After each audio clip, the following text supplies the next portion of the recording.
semuanya, salam sehat. Baiklah, di video ini saya akan menjelaskan konsep penyelesaian sengketa bisnis, yaitu untuk memenuhi tugas mata kuliah Hukum Bisnis dengan dosen pembimbing Naim MPD. Perkenalkan, nama saya Frida, saya dari Prodi Pendidikan Ekonomi dengan NPM 2104040300002. Nah, untuk pembahasan materi di video ini yaitu yang pertama kita akan mengetahui apa itu pengertian sengketa bisnis, dan yang kedua, apa saja model-model alternatif penyelesaian sengketa. Baik, kita lanjut ke materi selanjutnya, yaitu penjelasan mengenai pengertian sengketa bisnis. Dalam Kamus Bahasa Indonesia, sengketa adalah pertentangan atau konflik. Konflik berarti adanya oposisi atau pertentangan antara kelompok atau organisasi terhadap satu objek permasalahan.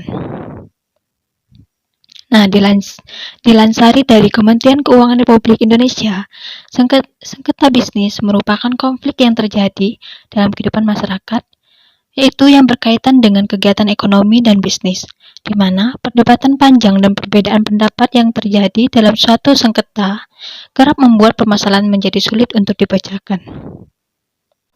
Di sini ada model-model alternatif penyelesaian sengketa.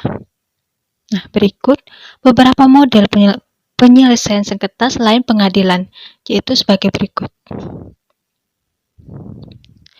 Di sini ada 10 model penyelesaian sengketa.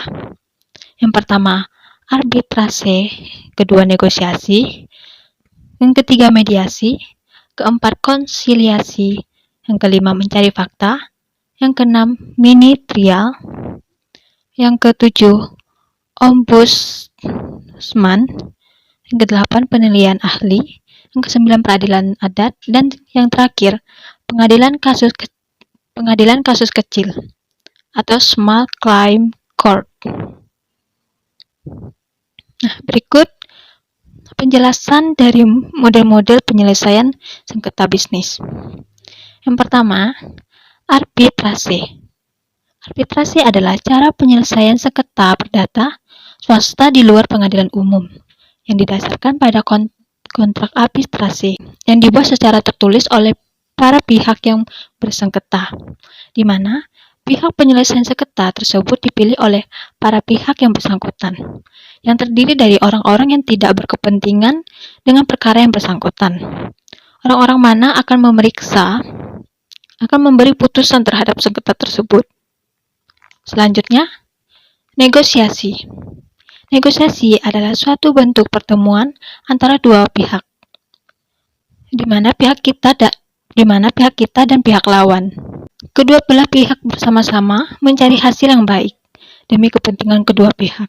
Proses untuk mencapai kesepakatan yang menyangkut kepentingan timbal balik dari pihak-pihak tertentu dengan sikap, sudut pandang, dan kepentingan-kepentingan yang berbeda satu dengan yang lain. Selanjutnya, mediasi. Mediasi, proses penyelesaian sengketa melalui proses perundingan atau mufakat. Para pihak dengan dibantu oleh mediator yang tidak memiliki kewenangan, yaitu memutuskan atau memaksakan sebuah penyelesaian. Ciri utama proses mediasi adalah perundingan yang esensinya sama dengan proses musyawarah atau konsensus, sesuai dengan hakikat perundingan atau musyawarah atau konsensus. Maka, tidak boleh ada paksaan untuk menerima atau menolak suatu gagasan atau penyelesaian selama proses mediasi berlangsung. Dan segala sesuatunya harus memperoleh persetujuan dari para pihak. Selanjutnya, mengenai konsiliasi. Konsiliasi mirip dengan mediasi, yakni juga merupakan suatu proses penyelesaian sengketa berupa negosiasi untuk memecahkan masalah melalui pihak luar yang netral dan tidak memihak yang akan bekerja dengan pihak bersengketa untuk membantu menemukan solusi dengan menyelesaikan sengketa tersebut secara memuaskan kedua belah pihak. Pihak ketiga yang netral tersebut dengan konsiliator, karena antara mediasi dengan konsiliasi banyak persamaannya. Maka, Dalam praktek, kedua istilah tersebut sering dicampur adukan. Selanjutnya, pencari fakta.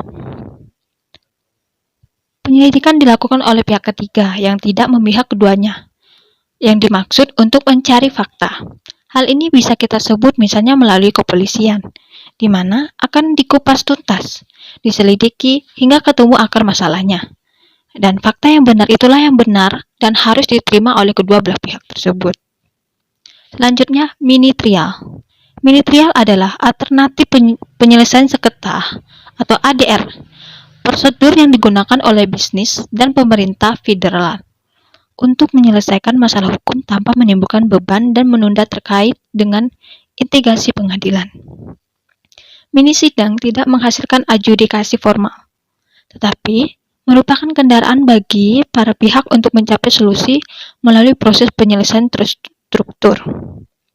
Hal ini digunakan paling efektif ketika isu-isu kompleks dipertaruhkan dan pihak perlu atau ingin mempertahankan hubungan damai. Selanjutnya, ombudsman.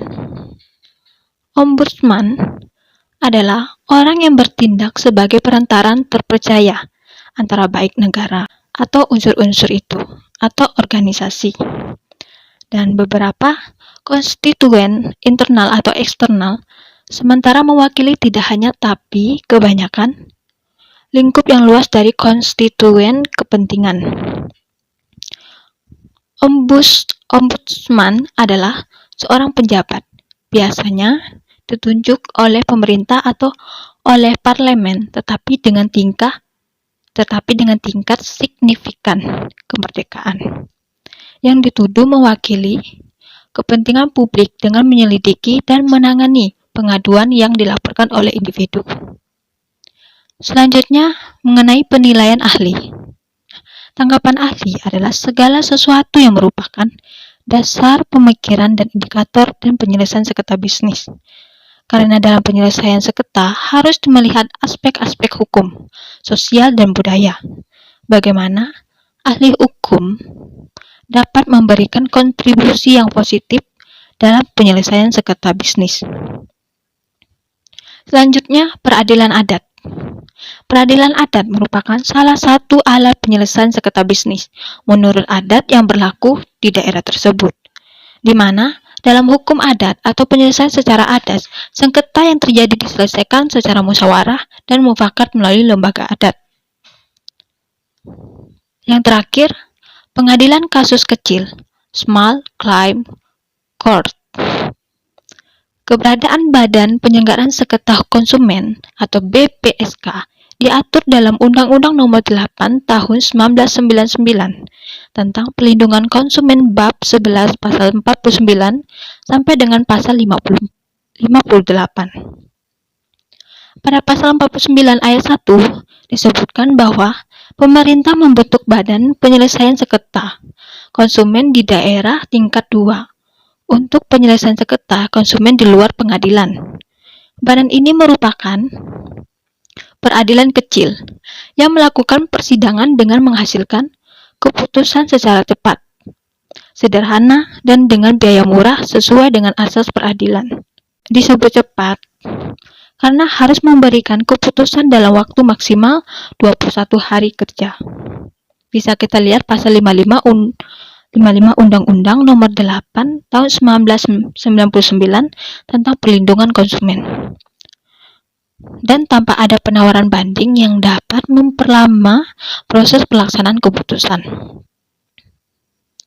Sederhananya, karena proses penyelesaiannya dapat dilakukan sendiri oleh para pihak yang bersengketa dan murah karena biaya yang dikeluarkan untuk menjalani proses persidangan sangat ringan. Baiklah, sekian penjelasan dari saya. Semoga bermanfaat untuk teman-teman semua. Terima kasih.